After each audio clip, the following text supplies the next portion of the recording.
예수께서 11 제자들이 모인 곳에 나타나시잖아요. 이때가 언제인지는 정확히 우리는 알 수는 없어요. 그래서 많은 주석들과 책들을 찾아보는데 거기에 대한 특별한 해석은 없는 것 같아요. 다만 도마가 없는 자리에 예수님이 나타나셨을 때에 도마가 돌아와서 제자들이 야, 예수님이 오셨어. 그 말을 듣고 도마가 말하기를 내가 그 손에 못자국 보고 또 허리에 상자국에 손 넣어보지 않고서 믿을 수가 없다라고 했던 그날은 아닌 것 같아요. 예수께서 부활하시고 40일 동안 제자들에게 여기저기 보이시면서 약 500여 형제들에게 보이셨다라고 고린도전서는 기록을 해요.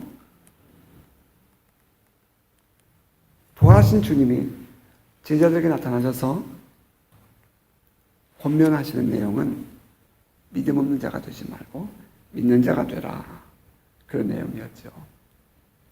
그럼에도 불구하고 제자들은 여전히 그 예수님의 부활에 대해 믿지 못하는 그런 안타까움에 빠지게 됩니다. 마태복음에 거의 같은 내용이에요. 기록을 우리가 빌려오면 그 갈릴리에서 부활하신 예수님을 이 제자들이 만나요.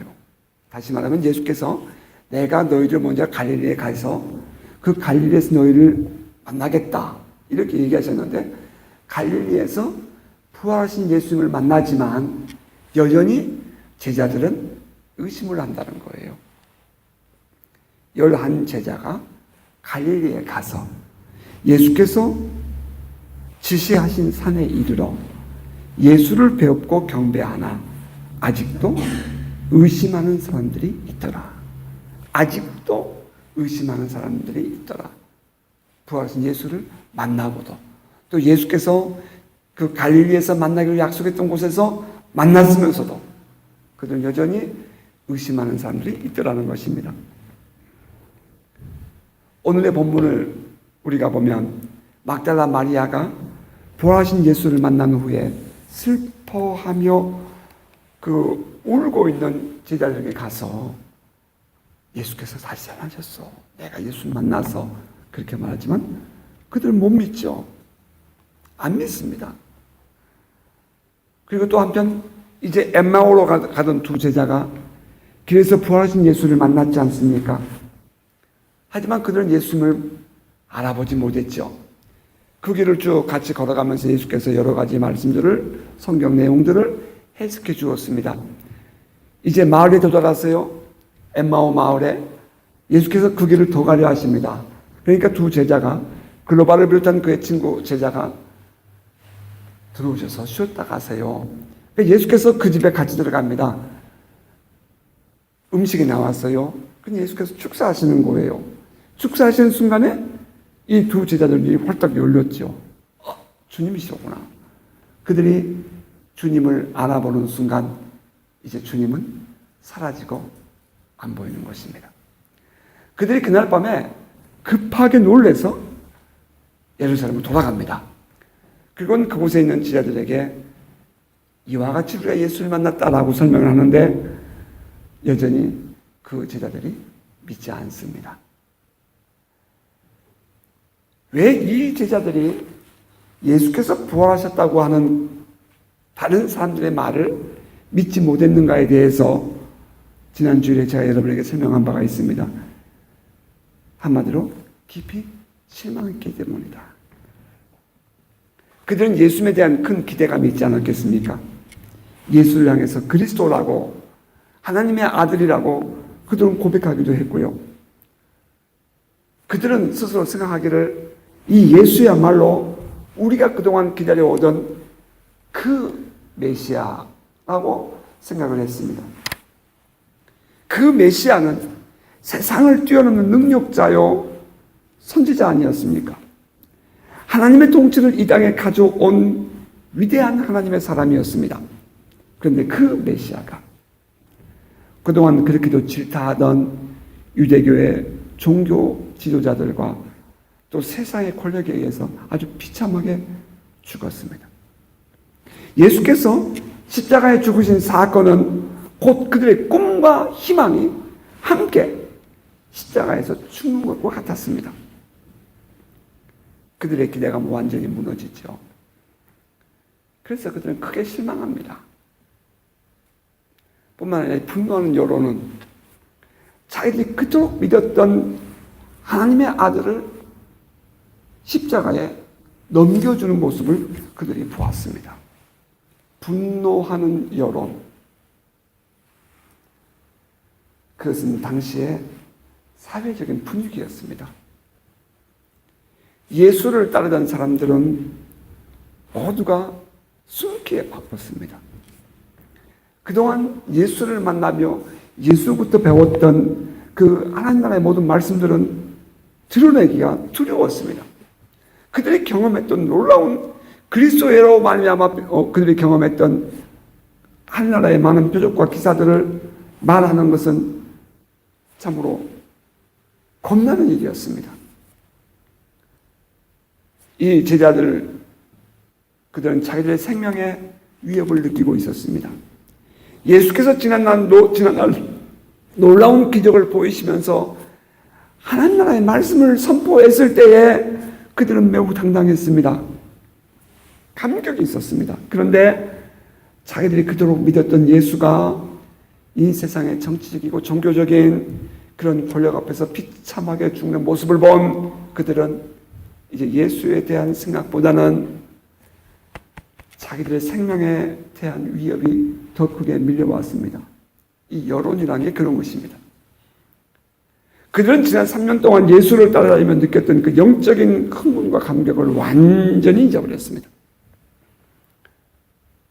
세상의 여론과 분위기가 어떠하든지, 한편 생각해보면 세상의 분위기가 여론이 어떠하든지 이 하나님 나라의 능력과 권세를 만났다는 사실이 그들을 이 세상에서 극복해낼 수 있는 힘이 되어 주었어야 하는데 그들은 그 감격과 기쁨을 완전히 잊어버렸습니다.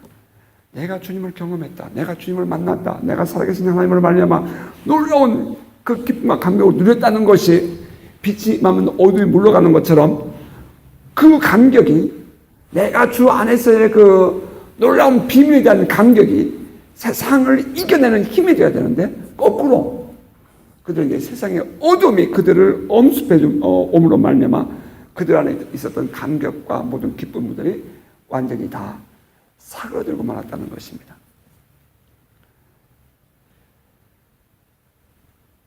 어쩌면 그들은 삶에 대한 회의감까지 찾아왔을지도 모릅니다.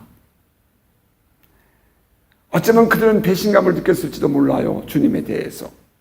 또 자기 자신에 대해서. 자기들의 모든 것을 다 버리고 예수를 따랐지 않습니까? 그래도 그때는 그런 조롱을 들어도 그렇게 비웃음을 당해도 감당할 수 있었는데 이제는 세상이 무서워져 버렸습니다. 그것이 제자들의 실망하고 있는 모습입니다. 뿐만 아니라 우리가 좀 더 깊이 생각해 보면 지금 제자들이 실망하고 있는 이유는 과연 무엇일까? 그것은 이 성경 말씀에 대한 지식이 없었다는 것입니다. 이게 매우 중요한 원인입니다. 하나님의 말씀은 우리의 삶에서 만나는 수많은 사건에 대해서 해석하는 눈을 갖게 해줍니다. 무슨 말씀이 이해가 되십니까? 우리가 어떤 일을 만나면 이것은 하나님 말씀에서 어떻게 이것을 이해하고 있는가?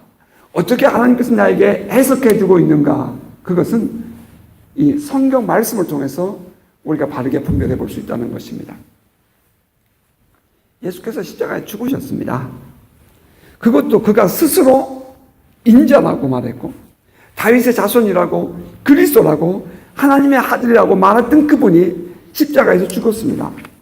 그러면 그것을 바르게 이해하고 해석하는 눈이 제자들에게 있어야 했습니다. 그런데 제자들은 그렇지 못했습니다. 이 제자들은 그때에 왜 예수께서 그 하나님의 아들이 The Son of Man 그 인자가 십자가에서 죽으셔야 했을까? 그것을 말씀에서 해석하고 이해할 수 있어야 했습니다. 그런데 그것을 모르는 것입니다. 제자들이 실망하는 것은 어쩌면 매우 당연한 결과라고 말할 수 있을 것입니다. 여러분, 부활하신 예수께서 믿음 없는 제자들을 찾아오셨습니다. 그리고 예수께서 그들에게 믿음 없음을 꾸짖습니다. 그러면서 예수께서 하신 일이 뭔지 아십니까? 누가복음을 보면 예수께서 모세오경과 시편과 또 하나님 말씀에서 선지자의 글에서 이 그리스도가 고난받을 것에 대한 예언이 되어 있는 것을 해석해 줍니다.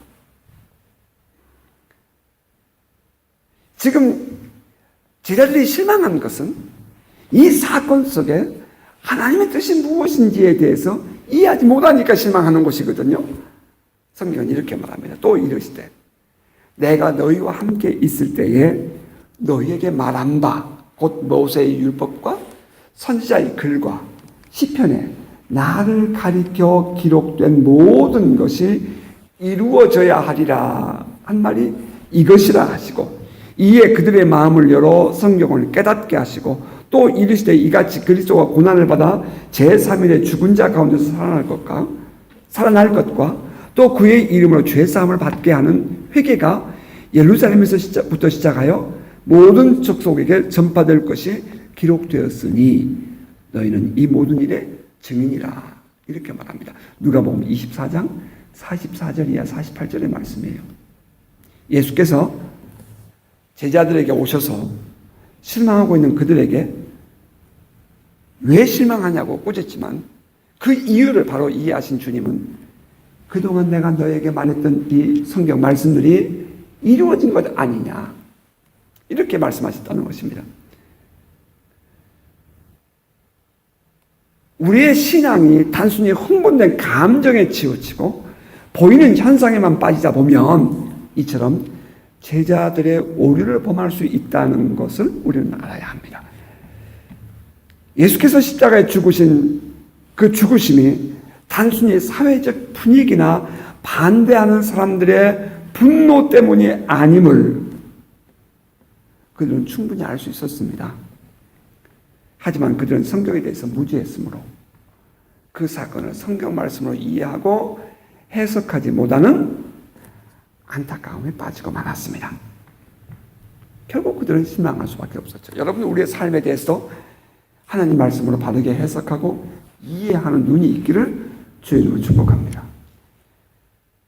왜 우리가 성경을 바르게 알고 있어야 하고 우리의 삶을 성경 안에서 해석하고 이해해야 하는지 우리는 이 제자들의 모습 속에서 발견해 볼 수 있어야 합니다. 지금 제자들이 그런 오류를 범하고 있는 것입니다. 또 뿐만 아니라 그들이 이토록 실수하고 예수의 부활을 받아들이지 못한 것은 그들은 아직도 육에 속한 사람들이었기 때문이라는 것입니다. 제자들은 아직 성령을 받지 못했습니다.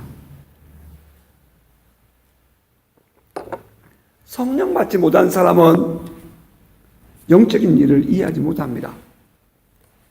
그들에게 영적인 일을 이야기하면 오히려 우스갯소리만 되고 마는 것입니다. 예수의 부활에 대해서 그들은 중심에서 믿지 못하면서도 부활을 말할 수 있습니다. 그러니 예수께서 부활하셨다라고 말하면 증거대봐라, 설명해봐라, 난 못 믿겠다, 이렇게 반응하는 것이 사실입니다. 그들은 사도 바울이 고린도 교회에 보낸 그 첫 번째 편지에서 말씀하신 것처럼 영의 사람이 아니요 육에 속한 자들이기 때문입니다. 그들에게는 아무리 부활을 얘기해도 예수님의 말씀처럼 돼지 목에 진주 목걸이일 뿐입니다. 제가 지난주에도 말씀드렸지만 어떤 분이 부활절날 예수의 부활은 역사적인 사건입니다. 그랬더니 서울대학교 나오신 분이 나는 그거 못 믿겠는데요. 그 증거를 좀 대보세요. 그렇게 했다는 얘기를 제가 듣고 웃었습니다. 충분히 있을 수 있는 이야기입니다. 아직 성령 받지 못한 제자들이 예수의 부활을 믿지 못했다. 이것은 어쩌면 너무나 당연한 일일 것입니다. 예수께서 성경을 풀어서 해석을 해주고 이해를 시켜주어도 그것으로 충분하지 않습니다. 그래서 예수께서 바로 이어서 그들에게 성령을 받으라 이렇게 말씀하신 것입니다. 제가 조금 전에 예수께서 제자들에게 하나님 말씀을 풀어서 해석해주고 그리스도가 고난을 받아야 하리라는 사실을 이해시켜 주었다는 이야기를 읽어드렸습니다. 그 마지막 부분에 너희는 이 모든 일의 증인이라 이렇게 하신 바로 이어서 누가복음 24장 49절에는 이렇게 말합니다. 볼지어다 내가 내 아버지께서 약속하신 것을 너희에게 보내리니 너희는 위로부터 능력으로 입혀질 때까지 이 성에 머물라 하십니다. 다시 말하면 너희가 성령을 받으라 말씀했다는 것입니다. 성령 받을 때까지 너희가 이 성에 머물러 있어라 이렇게 얘기했다는 거예요. 그게 48절 이어서 49절이에요. 성령 받지 못한 영혼들의 믿음 없는 그 안타까움, 예수는 그거 아셨습니다. 성경을 몰라서도 그들이 실망했겠지만 아무리 성경을 깨우쳐 주어도 그들이 성령 받기 이전에 그들은 육의 사람일 뿐입니다. 그리고 이제 우리가 함께 읽었던 본문의 14절 이렇게 기록해요. 그 후에 11 제자가 음식 먹을 때에 예수께서 그들에게 나타나셔서 그들의 믿음 없는 것과 마음이 완악한 것을 꾸짖으시니 이는 자기가 살아난 것을 본 자들의 말을 믿지 아니함일러라. 자, 우리는 이 본문 14절의 말씀 속에서 또 15절에 이어질 말씀, 16절에 이어질 말씀 속에서 이 예수의 마음과 예수님의 그 행동을 읽을 수 있습니다. 첫 번째는 예수님이 이 믿음 없는 제자들을 먼저 찾아오셨다는 것입니다. 제자들은 부활하신 예수를 본 사람도 믿지 못했습니다. 이 역사적인 사건이라고 여러분에게 설명을 드렸고요. 이것은 환상이 아니라고 설명을 드렸습니다. 이것은 팩트였어요. 그걸 내가 경험했다는 거예요. 그 경험한 자들이 와서 이 제자들에게 설명했지만 그들은 안 믿습니다. 믿지 못해요. 성경에 못 믿었다라고 하지 않고 안 믿었다라고 기록했다는 사실에 대해서 여러분 좀 관심이 있기를 바랍니다. 여기에는 제자들의 어떤 이 부정적인 완고함, 고집스러움이 그 안에 들어있다는 것을 의미합니다. 막달라 마리아가 예수께서 살아나셨다는 사실을 전했을 때에 듣고도 믿지 아니하니라 라고 말했습니다. 못 믿으리나 이렇게 하지 않고 믿지 아니하니라. 그건 다시 말하면 스타번 이 고집스러움이 완고함이 그들 마음에 있었다는 거예요. 안 믿기로 그들이 작정했다 이 말입니다. 습관적이든 아니면 그들의 삶의 모습 속에서 그게 감정적인 것이든 그의 성격이든 그들은 안 믿었습니다. 못 믿는 게 아니에요. 안 믿었어요. 엠마오로 가던 두 제자가 부활하신 주님을 만나고 돌아왔습니다. 쫓아와서 그들에게 또 얘기해 줍니다. 하지만 그들은 역시 믿지 아니하니라 이렇게 기록합니다. 그들은 못 믿은 게 아니에요. 여러분 역시 놀라운 것을 우리가 발견해야 됩니다. 그들은 안 믿었어요. 그들의 고집스럽고 완고한 거부감이 예수의 부활을 안 믿도록 한 것입니다. 여러분 잘 생각해 보세요. 우리의 신앙생활도 잘 여러분이 돌아보시기 바랍니다. 주변의 삶을도 한번 생각해 보세요. 그들이 안 믿는 것인지 못 믿는 것인지 우리의 이 안에 있는 고집스러운 이 관성적인 어떤 그런 습관들이 신앙의 습관들이 하나님의 역사, 성령의 역사, 오늘도 하나님께서 살아계신 그 많은 것들을 보여주지만 안 믿는다는 것입니다. 받아들이기를 거부해요. 지금 제자들의 모습이 그런 것입니다. 예수님이 바로 그런 제자들을 찾아오셨다는 거예요. 이게 은혜죠. 우리 같았으면 어땠을까 생각해 봅니다. 예수님께서 십자가에 못 박히시던 바로 잡히시던 그날 밤에 젊은 제자 중에 한 사람은 알몸이에요. 겉옷을 입고 있었어요. 그가 벗어치고 도망쳤잖아요. 모두가 다 뿔뿔이 흩어져 버렸잖아요. 심지어는 예수님이 붙잡혀 있는 그 떠나까지 쫓아가서 너 바로 저 갈릴리 사람이지? 한당이지? 나 몰라. 내 손에 장을 지져라. 뭐 그러면서 저주하고 부인했잖아요. 그리고 또 이제 예수께서 부활하셨어요. 부활하신 예수를 봤다는 사람들이 나타나는 거예요. 이 제자들이 말이에요. 만약에 그 예수에 대한 사랑이나 예수의 부활에 대한 기대감이라도 조금이라도 있었다면 그런 말 들으면 화들짝 놀랐을 거예요.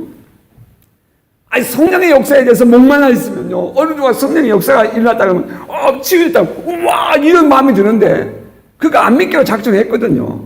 그거 말도 안 될 얘기거든요. 그거 사기라고 생각하거든요. 안 믿는 거예요. 그냥 그런 말 들으면 오히려 화를 낼 수밖에 없어요. 지금 제자들의 마음이 그렇다 이 말이에요. 다시 말해 완고해요. 아주 답답해요. 말이 안 들어가는 거예요. 그러니까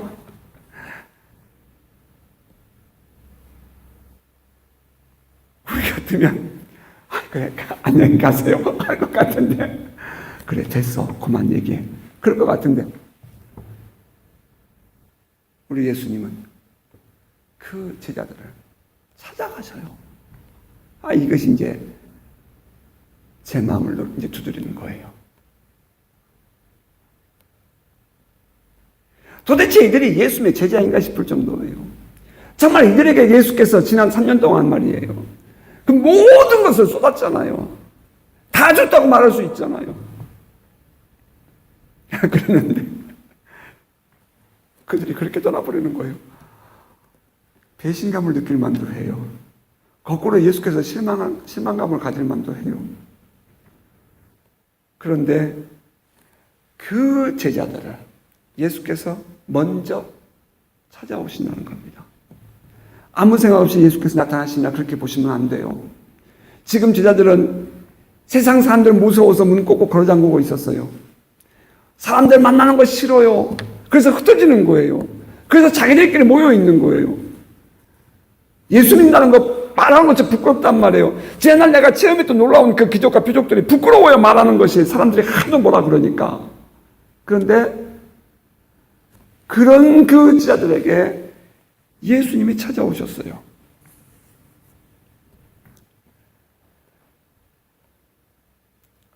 또 다른 성경의 표현을 보면 요한복음 15장 9절 이하에 이런 말도 있죠. 아버지께서 나를 사랑하신 것 같이 나도 너희를 사랑하였으니 나의 사랑 안에 거하라. 내가 아버지의 계명을 지켜 그의 사랑 안에 거하는 것 같이 너희도 내 계명을 지키면 내 사랑 안에 거하리라. 내가 너에게 이것을 이름은 내 기쁨이 너희 안에 있어서 너희 기쁨을 충만하게 하려 합니다. 또한 쭉 내려가면 15장 요한복음 15장 16절에 이런 말씀도 있어요. 너희가 나를 택한 것이 아니요 내가 너희를 택하여 세웠나니 이는 너희로 가서 열매를 맺게 하고 또 너희 열매가 항상 있게 하여 내 이름으로 아버지께 무엇을 구하든지 다 받게 하려 합니다. 내가 너희를 택했다. 내가 너희를 택했다. 심지어는 예루살렘 그 성을 바라보면서 주님 울부짖는 마음으로 이렇게 말씀하기도 하죠. 예루살렘아 예루살렘아 선지자들을 죽이고 내게 파송된 자들을 돌로 치는 자여 암탉이 그 새끼를 날개 아래 모음같이 내가 내 자녀를 모으려 한 일이 몇 번이더냐 그러나 너희가 원하지 아니하였다. 암탉이 병아리를 새끼를 품으려고 하는 것처럼 주님께서 그런 마음으로 품으려 했다 이 말입니다. 또한 마가복음 12장 20절에는 이런 말씀도 있죠. 상한 갈대를 꺾지 아니하시며 꺼져가는 심지를 끄지 아니하기를 심판에 이를 때까지 하리니 주님은 넘어진 제자들을 결코 외면하지 않았습니다. 여러분은 어떻습니까? 우리라면 어떻게 할까요? 비록 그들이 의심하고 부활하신 예수를 믿지 않다 하더라도 주님이 직접 찾아가서 그들을 만나 주셨습니다. 은혜입니다. 이것이 은혜입니다. 만약 제자들이 한 행동에 대해 그대로 다시 제자들에게 예수께서 되물었다면 예수는 절대로 그들을 찾아가실 이유가 없지 않겠습니까? 그런데 주님은 그 제자들을 찾아갑니다. 은혜입니다. 종종 믿음에서 넘어지고 방황하는 성도들을 보곤 하지요. 자녀는 엄청난 은혜를 체험했지만 어떤 이유에서든 교회를 떠나고 심지어는 예수를 믿는 신앙조차도 던져버린 그런 사람들, 주님은 결코 그들을 외면하지 않으십니다. 어쩌면 그래서 그들에게 예수가 더 필요할지도 모릅니다. 저는 그랬어요. 전 그래서 예수가 더 필요했어요. 부활하신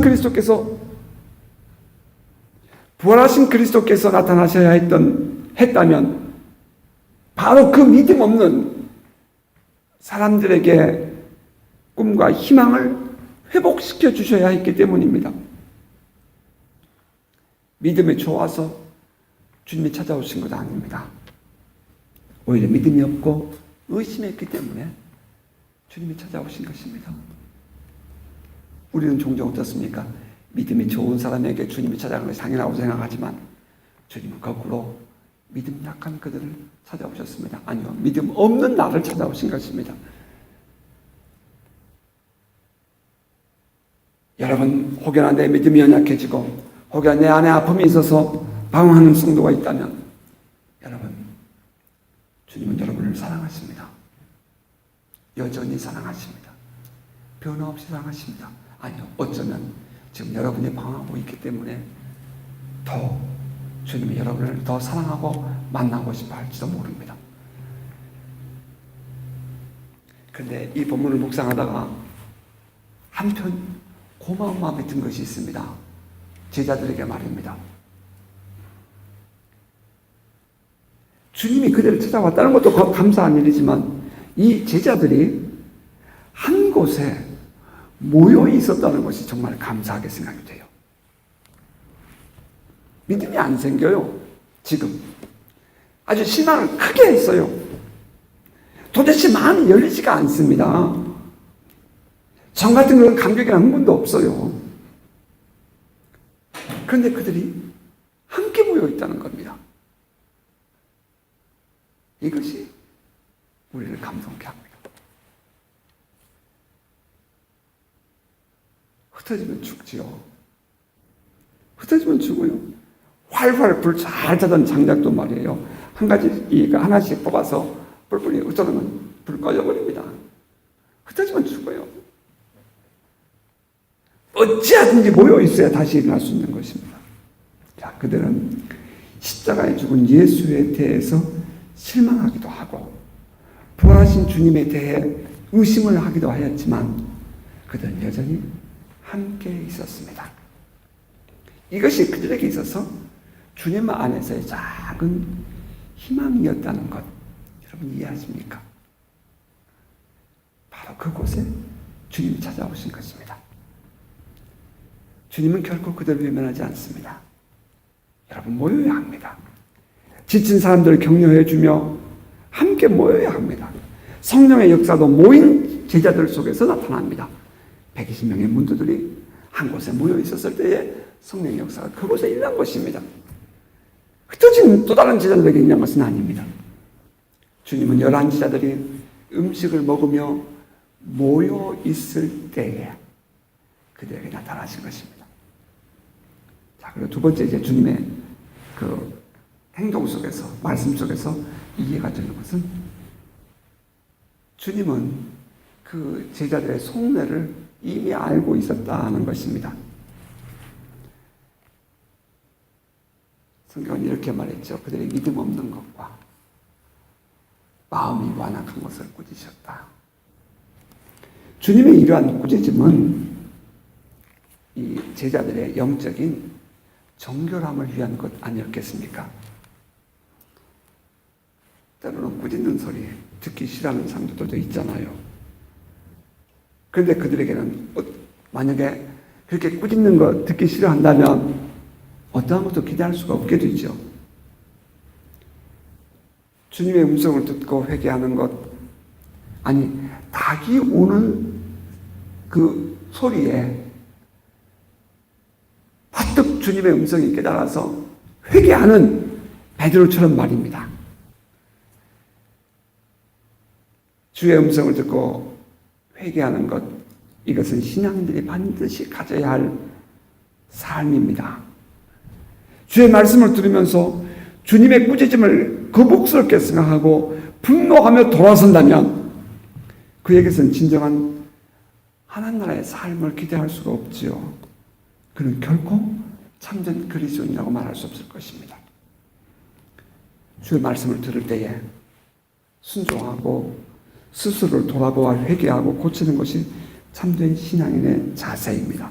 성경은 우리에게 이렇게 말합니다. 만일 요한복음 1장입니다. 요한일서 1장입니다. 만일 우리가 하나님과 사귐이 있다 하고 어둠에 행하면 거짓말을 하고 진리를 행하지 아니함이거니와 그가 빛 가운데 계신 것 같이 우리도 빛 가운데 행하면 우리가 서로 사귐이 있고 그 아들 예수의 피가 우리를 모든 죄에서 깨끗하게 하실 것이요. 만일 우리가 죄 없다고 말하면 스스로 속이고 또 진리가 우리 속에 있지 아니할 것이요. 만일 우리가 우리 죄를 자백하면 그는 미쁘시고 의로우사 우리 죄를 사하시며 우리를 모든 불의에서 깨끗하게 하실 것이요.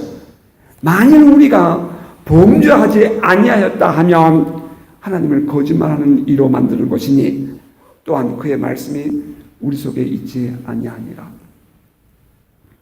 주님의 말씀을 들으면서 꾸짖음을 들을 수 있는 귀가 열리기를 주의 이름으로 축복합니다. 요한계시록의 표현을 빌리면 성령이 교회들에게 하시는 말씀을 들을 수 있는 귀가 열려야 하는 것입니다.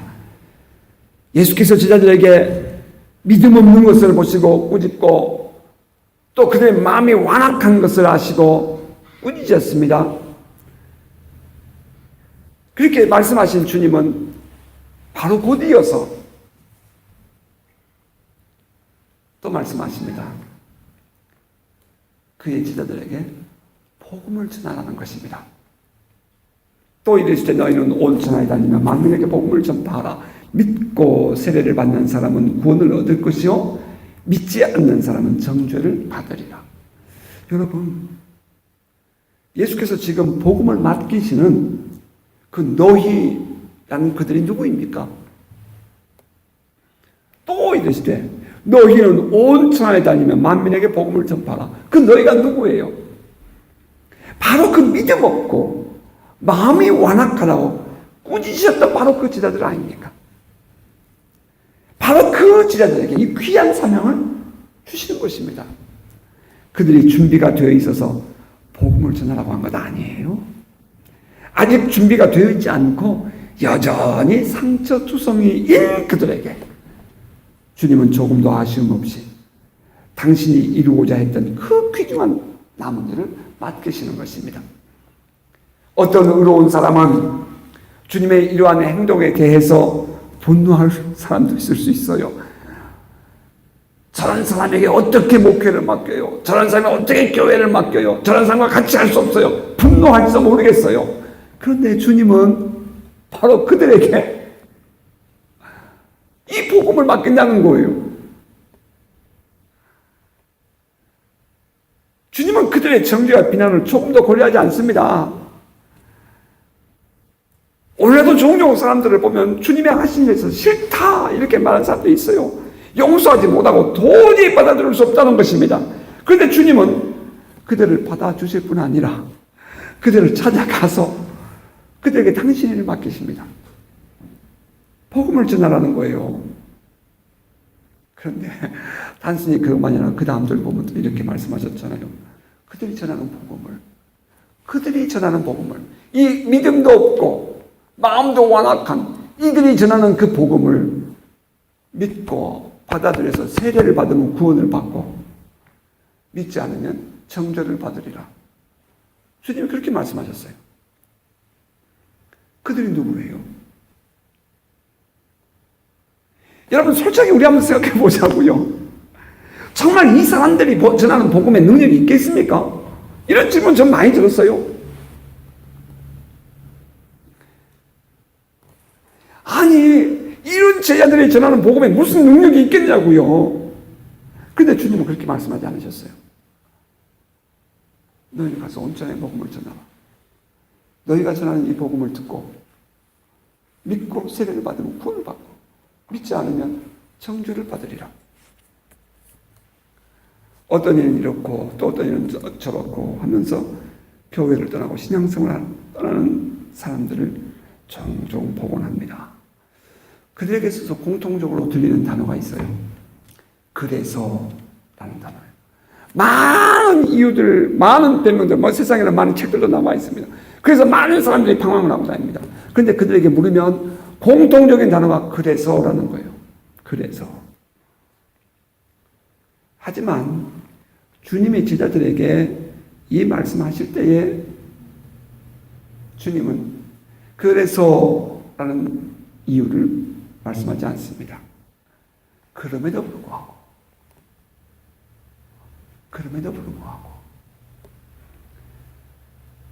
너희는 온 천하에 다니며 복음을 전파하라. 믿고 세례를 받는 사람은 구원을 얻을 것이요 믿지 않는 사람은 정죄를 받으리라. 그럼에도 불구하고 사람들이 구원받는 것은 복음 때문이지 그 복음을 전하는 사람이 어떠해서가 아니라는 것을 우리는 알아야 합니다. 복음의 능력은 구원을 줍니다. 비록 주님께 믿음 없다, 책망을 듣고 마음이 완고하다고, 마음이 완악하다고, 고집스럽다고 그렇게 꾸짖음을 듣지만 그 제자들이 전하는 복음이 그 민족을 구원하는 능력이었습니다. 따라서 주님은 그 제자들을 찾아오실 수가 있었고 그들에게 이 귀중한 사명을 맡길 수 있었습니다. 자, 물론 그렇다면 복음 전도자들이 복음 전하는 사람들이 아무렇게 살아도 된다 그런 뜻은 아닌 거죠. 그런 식으로 말을 꼬여가면 그 말이 안 되는 거예요. 그 의도가 있는 거니까. 아니요. 비록 넘어졌다 할지라도, 비록 내가 실수했다 할지라도 주님은 여러분을 사랑하시고 주님은 여러분을 통해서 하나님의 복음이 증거되기를 원하십니다. 믿으십니까? 바로 여러분이 전하는 그 복음이 사람을 살리기도 하고 그냥 세상에 버리기도 하는 것입니다. 말씀을 뵙겠습니다. 과연 우리라면 예수님처럼 할 수 있을까 질문해 봅니다. 주님의 마음이 우리 안에 부어지기를 소망합니다. 주님의 사랑이 우리를 온전히 사로잡고 우리 자신만이 아니라 다른 사람을 향해서도 주님처럼 살아내는 우리가 되기를 바랍니다. 말씀에 대한 바른 지식이 있기를 바라고요. 그 말씀이 오늘 나의 삶을 이해하고 해석하는 데에 능력이 되기를 바랍니다. 예수께서 십자가에 못 박혀 돌아가신 모습 보면서 실망하는 것이 아니라 그 모습을 보면서 그동안 배워왔던 말씀이 살아 움직이고 능력이 되어서 맞아, 그리스도께서 십자가에 죽으셔야 우리가 구원을 받아. 그래, 저것은 어디에 있는 말씀이었어. 그래, 저것은 우리에게 이루어지는 하나님의 약속이야. 그렇게 볼 수 있는 믿음의 성장이 있기를 주의 이름으로 축복합니다. 성경 읽기를 열심히 하세요. 여러분 절대 성경 읽으셔야 돼요. 성경을 묵상하세요. 이 말씀 속에 우리 삶에 대한 이해와 해석과 비전과 꿈이 있습니다. 길이 있어요.